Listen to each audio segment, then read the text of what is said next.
కృష్ణ కృష్ణ కృష్ణ హరే హరే హరే రామ హరే రామ హరే కృష్ణ హరే కృష్ణ అందరికీ.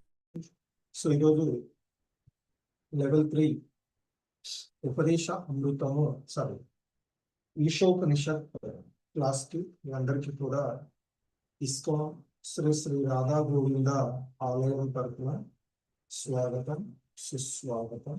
హరే కృష్ణ.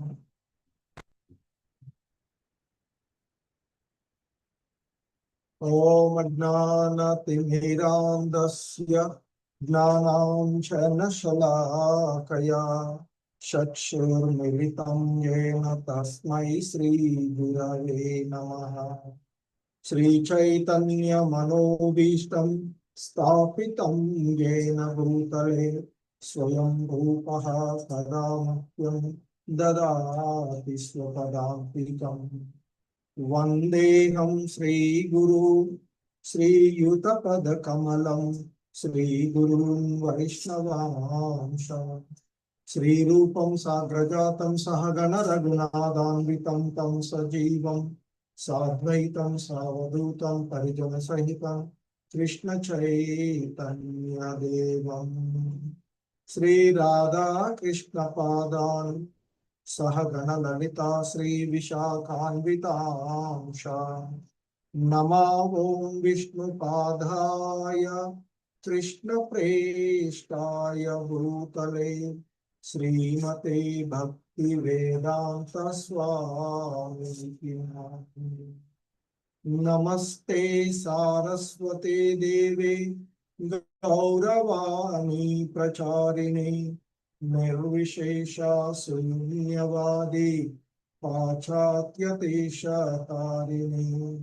జయ శ్రీ కృష్ణ చైతన్య ప్రభు నిత్యానంద శ్రీ అద్వైత గదాధర శ్రీవాసాది గౌరభక్త వృంద. హరే కృష్ణ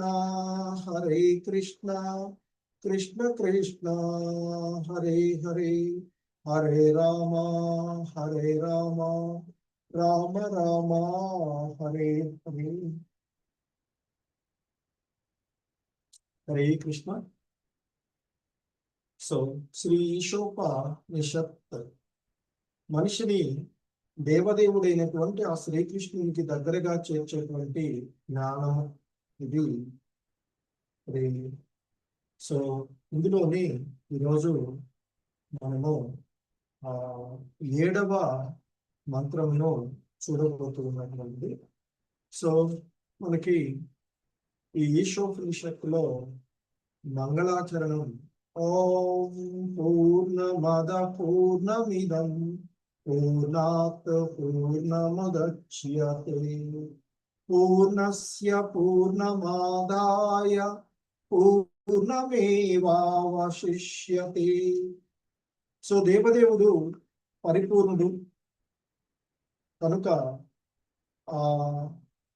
ఆయన పరిపూర్ణుడైనటువంటి కారణంగా ఆయన నుండి ప్రకటితమయ్యేటువంటి ఈ దృశ్యమానమైనటువంటి జగత్తు కూడా పూర్ణమై పారుతూ ఉన్నాయి.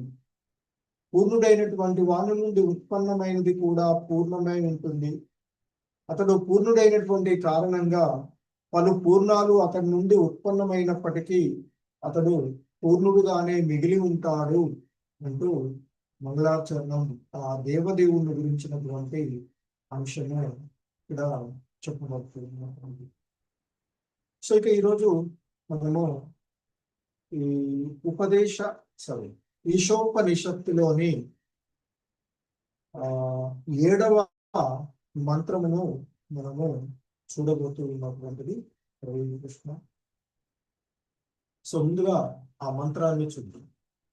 యస్మిన్ సర్వాణి భూతాని ఆత్మైవాభూత్ విజానతః తత్ర కో మోహక శోక ఏకత్వమనుపశ్యతః. సో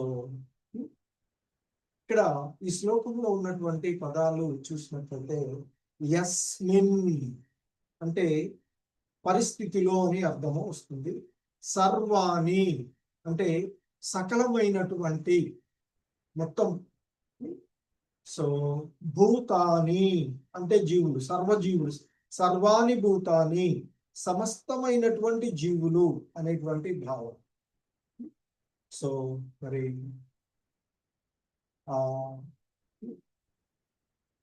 ఆత్మైవాభూత్ విజానతః. సో ఆత్మ అంటే చిక్కనము లేదా ఆధ్యాత్మిక స్ఫులింగముగా చెప్పబడేటువంటి మరి ఇక్కడ ఆత్మైవ భూత్ అభూత్ అంటే ఉన్నట్లుగా, విజానతః అంటే ఎరిగిన వానికి, తత్రకో మోహ, తత్ర అంటే అందులో, కహ అంటే ఎత్తి, మోహ అంటే మోహము. శోక ఏకత్వం అనుపశ్యతి. శోక అంటే శోకము, ఏకత్వ అంటే ఏకత్వ గుణము. అలాగే ఇక్కడ అనుపశ్యత ప్రామాణికుని ద్వారా చూచువానికి లేదా ఆ విధంగా నిరంతరము వీక్షించేటువంటి వానికి అని వస్తుంది. సో ఇక్కడ ముఖ్యంగా మనకి సకల జీవులను భగవంతునితో గల ఆ ఏకత్వ గుణము కలిగినటువంటి, ఆ భగవంతునితో ఏకత్వ గుణము కలిగినటువంటి ఆధ్యాత్మిక స్ఫులింగములుగా సదా వీక్షించేటువంటి వాడు నిజమైనటువంటి జ్ఞాత. మరి ఆ పిదప అతనికి మోహము కానీ శోకము కానీ ఉండవు అంటూ చెప్పబడుతూ ఉన్నటువంటి అంశము ఇక్కడ మనము చూస్తూ ఉన్నటువంటి. ఎందుకంటే ఇక్కడ ఈ మంత్రంలో చెప్పబడుతున్నట్టు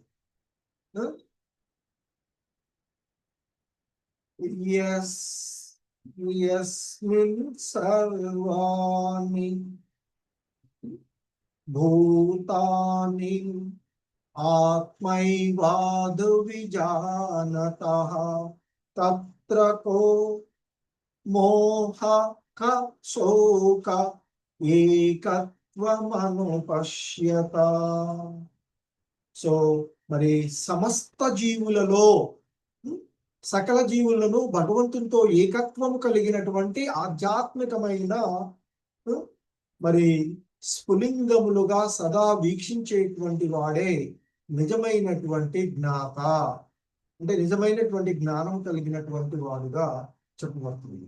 ఆ పిదప అతనికి అంటే ఆ విధమైనటువంటి ఆ జ్ఞానంలో ఉన్నటువంటి జ్ఞాతకి మోహము ఉండదు, శోకము ఉండదు అని చెప్పబడుతూ ఉన్నారు. అంటే ఎవడైతే సమస్త జీవులు ఆత్మతో ఏకత్వ సంబంధాన్ని కలిగి ఉన్నట్లుగా తెలుసుకుంటాడో, అలా తెలుసుకున్నటువంటి ఆ నిజమైనటువంటి జ్ఞాతకు మరి మోహం కానీ శోకం కానీ ఉండదు అంటూ ఇక్కడ చెప్పబడుతున్నారు. సాధారణంగా మనకి మోహానికి కారణము చూసినట్లయితే ఈ దేహ అభిమానము, ఈ దేహం మనము అంటే ఆత్మతత్వాన్ని తెలుసుకోకుండా ఈ దేహమే మనము అనేటువంటి భావనలో ఉన్నటువంటి కారణంగానే మనకి ఆ మోహం కలుగుతూ ఉంటుంది అని చెప్తారు. మోహానికి కారణము ముఖ్యంగా ఆ దేహ అభిమానము చెప్పబడుతూ ఉన్నటువంటిది. ఈ దేహం నేను అంటే ఆత్మతత్వాన్ని ఎరగక ఈ దేహము మనము అనేటువంటి భావనలో వలనే మనకి మోహం కలుగుతుంది అని చెప్తూ ఉంటుంటాం. అలాగే ఇంకా స్వార్థం, నాది, నేను, నా వాళ్ళు అనేటువంటి ఈ స్వార్థము, అలాగే అహంకారం, ప్రధానంలో కూడా నేను అనేటువంటి మిథ్య అహంకారం. ఎందుకంటే మనము దాసులమైన నేనే అధిపతిని అనేటువంటి ఒక మిథ్య అహంకారము మనలో కలుగుతూ ఉంటుంది. సో సాధారణంగా మరి మోహానికి కారణము మనిషి ఈ విధంగా ఆలోచించడము అని చెప్తూ ఉంటారు. ఇది నా కుటుంబము, ఇది నా దేశము, ఇది నా సంపద, మరి వాస్తవానికి ఆధ్యాత్మికమైనటువంటి విషయాల్లో చూసినట్లయితే, ఆత్మ దృష్టిలో చూసినట్లయితే ఇవన్నీ కూడా తాత్కాలికం. మనం ఏ విధంగా అయితే వస్త్రాలను మారుస్తూ ఉన్నామో అదే మాదిరిగా ఆత్మ కూడా ఈ దేహాలను నిరంతరము మారుస్తూనే ఉంటుంది. కాబట్టి ఆత్మ దృష్టిలో ఇవన్నీ కూడా ఈ దేహ సంబంధమైనటువంటి, ఈ రోజు ఈ దేహం ఉండొచ్చు, తదుపరి మరి ఏ దేహంలో ఏ జంతువుగానో పుడతామో తెలియదు. ఈ రోజు ఈ దేశంలో పుట్టి ఉండవచ్చు మనం, తదుపరి మళ్ళీ ఈ దేశంలో పుట్టాలని కూడా ఏమి లేదు, ఎక్కడ ఉంటామో తెలియదు. సో కనుక మనకి మరి ఈ దేహాభిమానము, స్వార్థము, అహంకారం అంటే ఇది నా కుటుంబము, నా దేశము, నా సంపద, నా వాళ్ళు, నాది అనేటువంటి ఆలోచనల వలనే మనిషికి మోహం కలుగుతుంది అని చెప్తుంటారు. అంటే ఇదంతా కూడా దేహాభిమాన క్రమంలో ఈ దేహం మనము అనేటువంటి భావనలో, ఈ భౌతికమైనటువంటి భావనల వలన కలిగేటువంటి. మరి ఆత్మ పరంగా చూసినట్లయితే మరి ఇవన్నీ కూడా ఏదైతే ఈ నా కుటుంబము, నా దేశము, నా సంపదలు అని అనుకుంటాం, ఇవన్నీ కూడా తాత్కాలికంగా.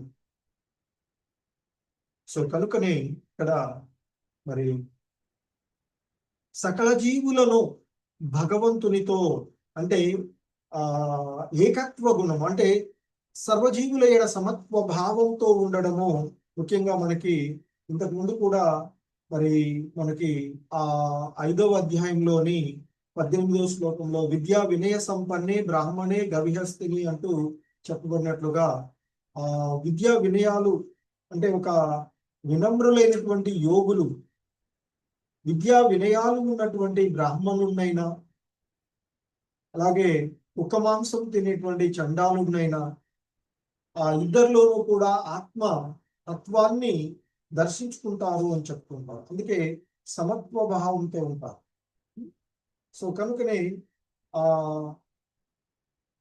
వినమ్రులైనటువంటి పండితులు యథార్థమైనటువంటి జ్ఞానాన్ని కలిగి ఉన్నటువంటి కారణంగా ఆ బ్రాహ్మణుని అంటే వినయంతో కూడినటువంటి బ్రాహ్మణుని, గోవును, ఏనుగును, సునక మాంసము తినేటువంటి చండాలునైనా సమభావంతోనే చూస్తారు అని మనకి చెప్పబడుతూ ఉన్నటువంటి అంశం.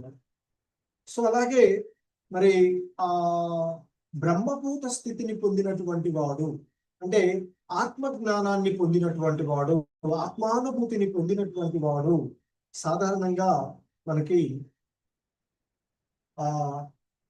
సాత్వికమైనటువంటి బుద్ధి చేత అతడు పవిత్రమై ఉంటాడు. దృఢ నిశ్చయము, మరి ఇంద్రియాల వైరాగ్యాన్ని, రాగద్వేషాలు అవన్నీ వదిలివేసి ఉన్నటువంటి కారణంగా మరి అతడు దేనిని కోరుకోడు అని, దేని గురించి అతడు మరి దుఃఖించడు అని చెప్తూ ఉంటారు. అన్ని జీవుల ఏడ సమత్వ భావంతో అంటే బ్రహ్మభూత స్థితిలో ఉండేటువంటి వాడు ప్రతి సర్వజీవులను సమత్వ భావంతోనే చూస్తారు అనేది మనకి ఇక్కడ చెప్పబడుతూ ఉన్నటువంటి. సో కనుకనే ఇక్కడ యస్మిన్ సర్వాణి భూతాని ఆత్మైవా భూత్ విజానతః తత్రకో మోహక శోక ఏకత్వమనుపశ్యతి. సకల జీవులను ఆ భగవంతుని యొక్క ఏకత్వ భావంతో, ఏకత్వ గుణము కలిగిన ఆధ్యాత్మిక స్ఫులింగాలుగా చూసేటువంటి వాడికి ఇక మరి మోహం కానీ శోకం కానీ ఉండదు, అతడే నిజమైనటువంటి జ్ఞాత అంటూ చెప్తున్నారు. అలా సమత్వ భావము ఉండడం వల్ల మనలో ఉండేటువంటి ద్వేషం పోతుంది, అహంకారం తగ్గుతుంది, కరుణ పెరుగుతూ ఉంటుంది. మరి ఈ అంటే ద్వేషంని వదిలివేయడము, అహంకారాన్ని తగ్గించుకోవడము, కరుణ పెంపొందించుకోవడం, ఇవే కదా భక్తుల యొక్క లక్షణాలు. సో అందుకే మనకి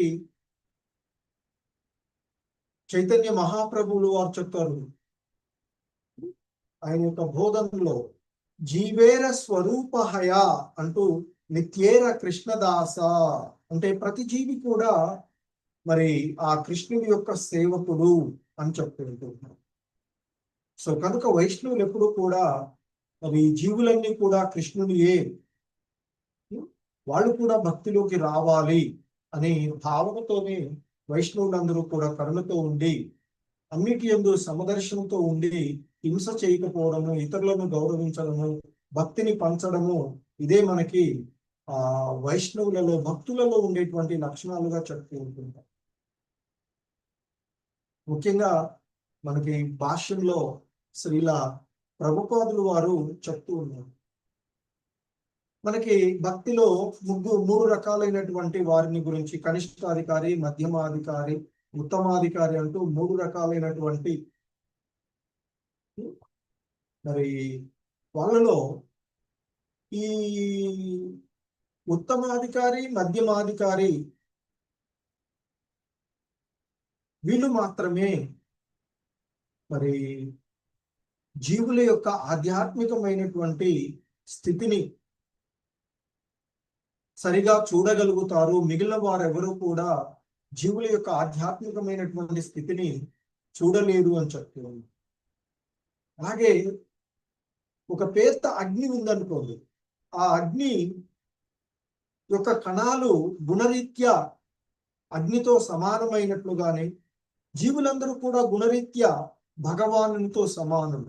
బట్ పరిమాణాత్మకంగా, ఎందుకంటే పెద్ద అగ్నికి ఒక చిన్న అగ్ని కణికకు ఎంత తేడా ఉంటుందో, సముద్రము నీటి బిందువుకు ఎంత తేడా ఉంటుందో, అలాగే భగవంతునికి మనకి కూడా అంతే తేడా ఉంటుంది అని చెప్పి. ఎందుకంటే మరి ఆ అగ్ని యొక్క అగ్ని కణము లో ఉండేటువంటి వేడి, వెలుతురు అగ్నికి ఉన్నంతగా ఉండదు కదా. సో అలాగే ఆ పరిమాణ రీత్యా మరి ఆ అగ్ని కణాలు అగ్ని కాజాలవు. అందుకే ప్రతి జీవుడు గుణాత్మకంగా భగవంతునితో సమానుడైనప్పటికీ కూడా పరిమాణాత్మకంగా అతడు అసమానుడు అని చెప్తూ ఉంటున్నాడు. సో అలాగే మరి ఆ భగవంతుడు ఆయన శక్తుల రూపంలో, ఆయన అంటే సాధారణంగా శక్తికి శక్తివంతుడికి ఎలాగైతే భేదం ఉండదో, ఎందుకంటే మరి శక్తిమంతుడు ఉంటేనే కదా శక్తి. సో అలాగే మరి ఈ వేడి వెలుతురు అగ్నికి భిన్నమైనను, వేడి వెలుతురు మరి లేనిదే అగ్ని అనే పదముకు అర్థము ఉండదు కదా. సో అలాగే మరి ఆ సమన్వయ భావంలో వేడి వెలుతురు అగ్నితో సమానంగానే చెప్తుంటారు. అందుకే ప్రతి జీవుడు కూడా భగవంతుడి యొక్క అంశాలుగానే మనము చెప్పబడుతూ ఉన్నాము.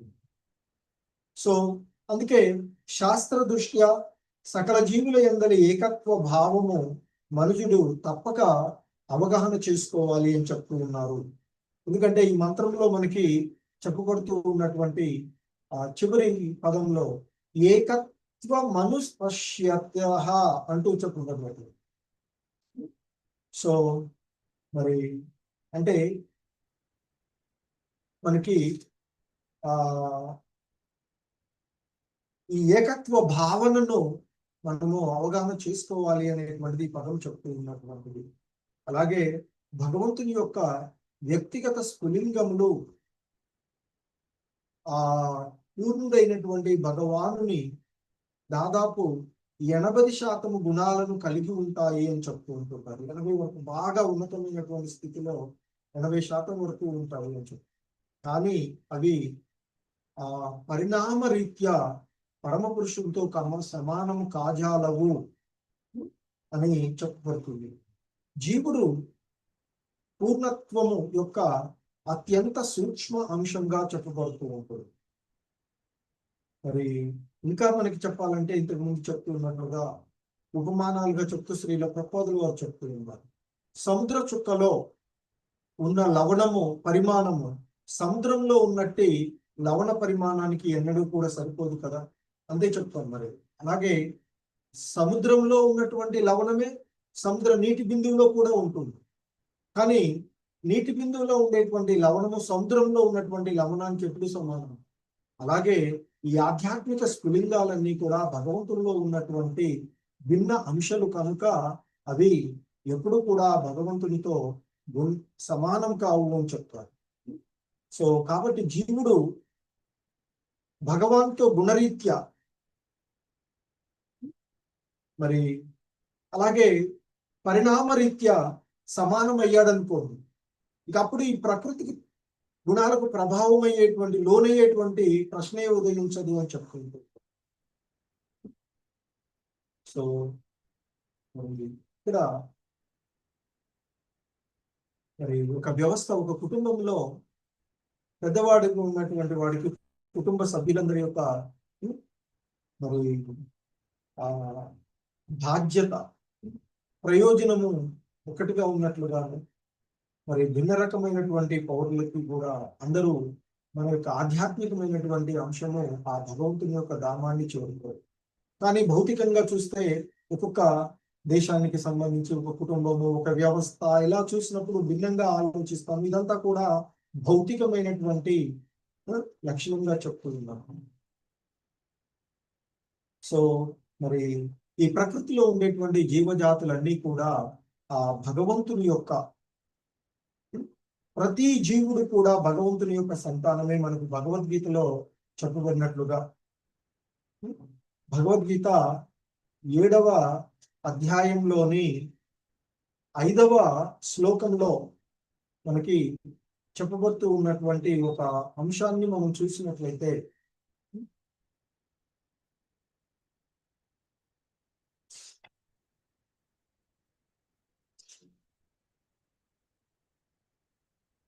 సో ఆ శ్లోకంలో మనకి ఇక్కడ చెప్పబడుతూ ఉన్నటువంటి అపరేయ నిమిత్తస్త్వన్యాం ప్రకృతిం విద్ధి మే పరాం జీవభూతాం మహాబాహో ఏదం ధార్యతే జగత్.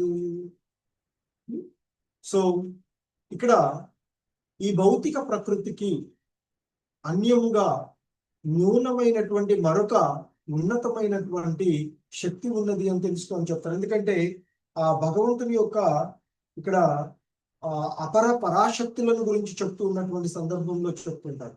ఓ మహాబాహువులు కలిగినటువంటి వాడు అర్జున, భౌతిక ప్రకృతి వనరులను ఉపయోగించుకునేటువంటి జీవులతో కూడి ఉన్నటువంటి నా ఉన్నతమైనటువంటి శక్తి వేరొకటి ఉంది అంటూ చెప్తూ ఉంటుంటారు. సో అలా మరి ఈ జీవులన్నీ కూడా ఆ భగవంతుని యొక్క మరి సంతానంగానే చెప్పబడు, అంటే ప్రతిదీ కూడా ఆయనకు సంబంధించినటువంటిదే గానే చెప్పబడుతూ ఉన్నట్టు. మన సృష్టిలో ఉండేటువంటి ఏదైనా, పక్షులైనా, సరీసృపాలైనా, చీమలైనా, జలచరాలైనా, వృక్షాలైనా, ప్రతిదీ కూడా అన్ని ఆ భగవంతుల్లో మే లీనమై ఉన్నటువంటిది. సో మరి మనకు శాస్త్రాల్లో చెప్తూ ఉన్నట్లుగా ఆధ్యాత్మిక తత్వమును, ఇవి ఆధ్యాత్మిక తత్వాలన్నీ కూడా ఆనందాన్ని పొందడానికే ఉన్నాయి అనేటువంటివి చెప్పబడుతుంది.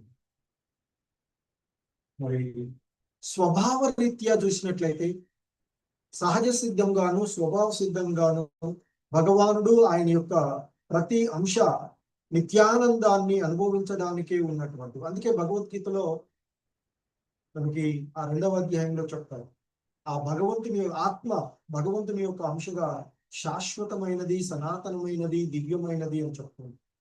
సో కనుక మరి ఈ స్వభావ రీత్యా కానీ సహజ సిద్ధంగా కానీ భగవంతుడు, ఆ భగవంతుని యొక్క ప్రతి అంశగా ఉన్నటువంటివి ప్రతిది కూడా నిత్యానందాన్ని అనుభవించడానికే ఉన్నట్టు.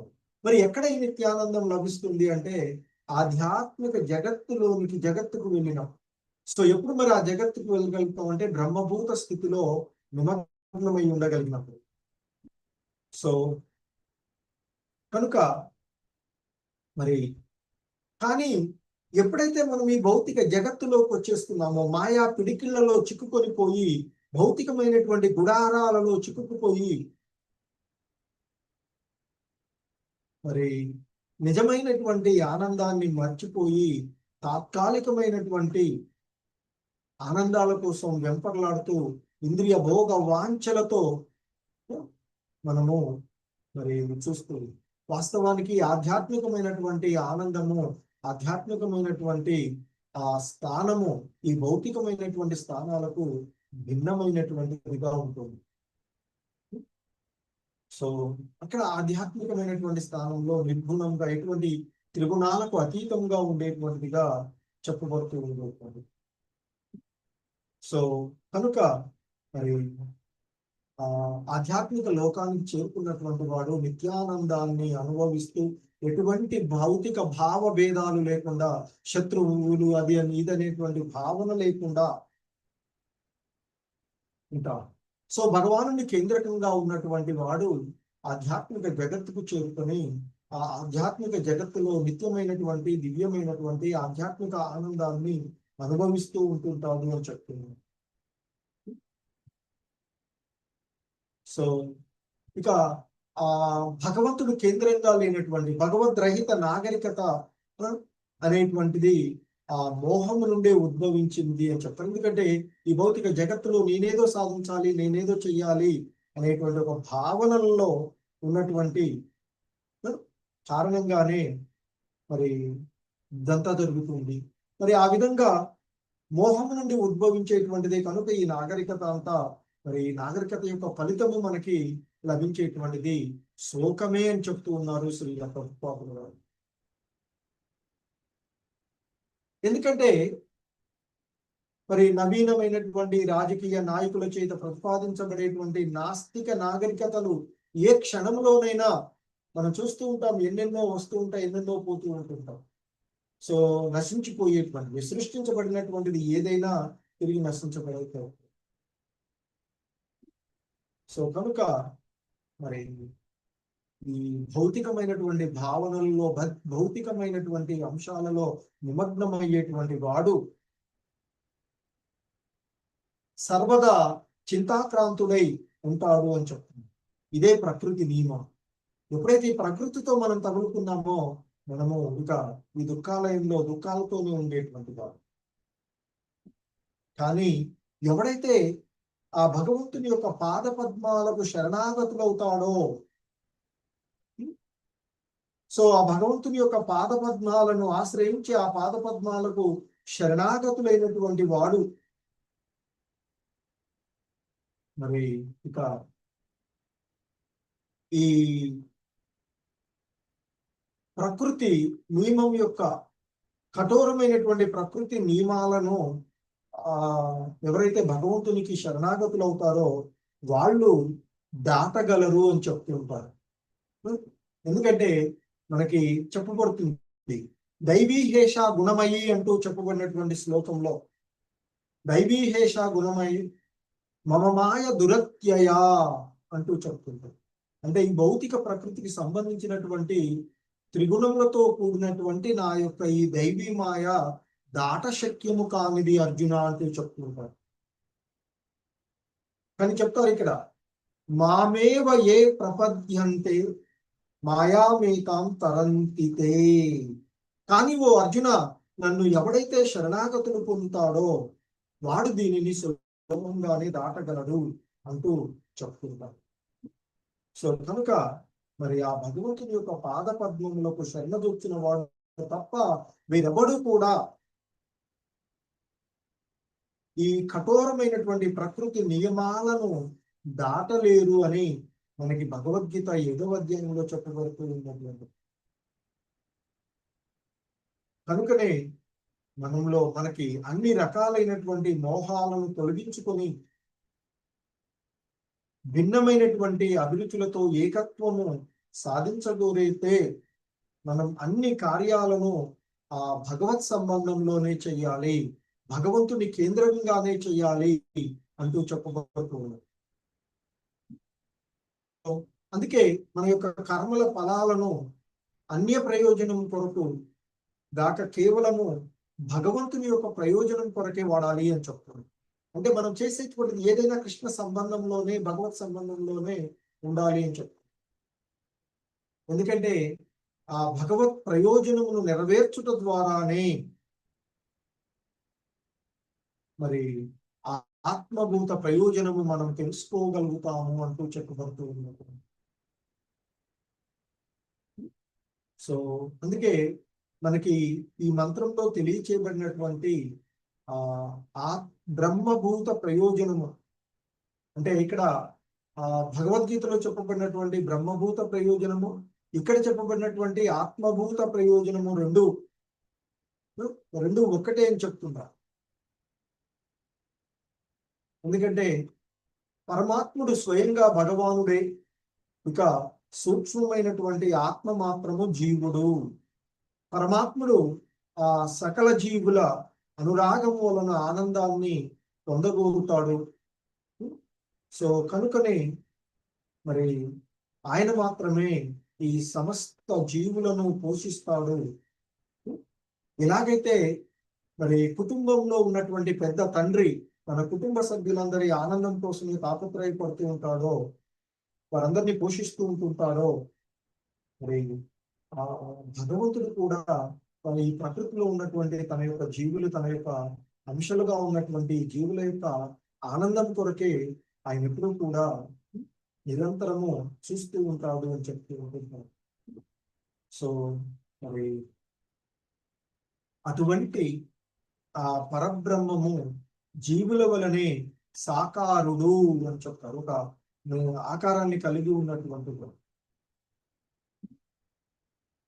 సో భగవంతుడు కానీ ఆ భగవంతుని యొక్క అంశాలుగా ఉన్నటువంటి జీవులు కానీ నిరాకారులు కారు అంటూ చెప్తున్నారు. మరి అటువంటి దివ్య పురుషులు దివ్యానందంతో, జ్ఞానంతోనూ, నిత్య జీవనంతోనూ నిండి ఉంటారు. మరి ఆధ్యాత్మిక అస్తిత్వం యొక్క నిజమైన స్థితి అదే. అంటే విశుద్ధ భక్తుల యొక్క స్థితి, అంటే భక్తిలో ఉత్తమాధికారిగా ఉన్నటువంటి వారి యొక్క స్థితిని ఇక్కడ చెప్తూ ఉన్నారు. సో మరి భక్తులు లేదా మానవులు ఆ బ్రహ్మభూత స్థితిని పొందినప్పుడు, అంటే భగవంతుని యొక్క ఈ దివ్యమైనటువంటి స్థితిని గురించి పూర్తిగా తెలుసుకోగానే ఇక అప్పుడు సర్వము వాసుదేవమయము అనేటువంటి భావనతో ఆ భగవంతుని యొక్క పాద పద్మాలకు శరణాగతులవుతారు అని చెప్తారు. అందుకే బహునాం జన్మనాం అంటే అంటూ చెప్తారు. అంటే ఇటువంటి స్థితి, అటువంటి దివ్యానుభూతి కేవలం అనేక జన్మల పిదపనే కలుగుతుంది అని చెప్తుంటారు. అందుకే భగవద్గీతలో అటువంటి మహాత్ముడు సుదుర్లభ అంటూ చెప్పబడినట్టు. సో మరి ఇక్కడ శ్రీల ప్రపాదులు వారు చెప్తున్నారు, అయినా కూడా ఒక్కొక్కసారి అది సులభంగానే లభ్యమవుతుంది. సో మరి ప్రస్తుత జీవితంలోనే అనుభూతమయ్యేటువంటి శోక మోహాలు గాని, భౌతిక క్లేశాలు గాని, జన్మ మృత్యువులు గాని ఉండవు. అంటే ఆ భగవతత్వంలో భగవంతుని యొక్క ధ్యాసలో కృష్ణ కేంద్రంగా మనం పనిచేసినప్పుడు వీటన్నిటి నుండి బయటపడి ఈ జన్మ మృత్యువులు లేనటువంటి దివ్యమైనటువంటి సనాతనమైనటువంటి ఆత్మ ఆ భగవంతుని సేవకుడిగా దివ్య ఆనందాన్ని అనుభవిస్తూ ఉంటుంది అని చెప్పి. సో ఈ విధంగా మనకి ఈ మంత్రంలో ఆ భగవంతుని యొక్క తత్వాన్ని అన్ని జీవులలో, అంటే సమత్వ భావనతో చూడగలిగేటువంటి వాడు ఇక మరి సుఖాన్ని, ఆనందాన్ని, నిజమైనటువంటి ఆనందాన్ని పొందుతూ ఉంటాడు అని చెప్తారు ఆ కరుణ ద్వారా. ఎందుకంటే ఆ సమదర్శనము ఉన్నటువంటి వాడు హింస చెయ్యడు, ఇతరులను గౌరవిస్తూ ఉంటుంటాడు. మరి అందరూ ఆత్మలు అని తెలుసుకుంటాడు, అందరూ భగవంతునితో సంబంధము ఉన్నవారే అని తెలుసుకొని ఎవడిని కూడా ద్వేషించడు అని చెప్తారు. సో ఆ విధమైనటువంటి దృష్టి ఉన్నప్పుడు మనలో ఉండేటువంటి మోహం పోతుంది, శోకం పోతుంది, భక్తి పురోభివృద్ధి చెందుతూ ఉంది అని చెప్తూ ఉంటుంటారు. సో ఈ విధంగా మనకి ఈ ఈశోపనిషత్ 7వ మంత్రము మనకి చెప్తూ ఉన్నట్లు, ఎవడైతే సమస్త జీవుల పట్ల ఏకత్వ సంబంధాన్ని, అంటే సమస్త జీవులు ఆత్మతో ఏకత్వ సంబంధము ఉన్నట్లుగా తెలుసుకోగలుగుతాడో అతడిలో మోహము ఉండదు, శోకము ఉండదు అంటూ చెప్పబడుతూ ఉన్నటువంటి అంశం. హరే కృష్ణ. జగద్గురు శ్రీల పాదుకి ఇచ్చారు. సో ఇది ఈరోజు మనకి ఈ ఉపదేశ సభ వాళ్ళంతా ఉపదేశం ఈశోపనిషత్తులోని 7వ మంత్రము మనకి తెలియచేస్తున్నటువంటి అంశం. హరే కృష్ణ.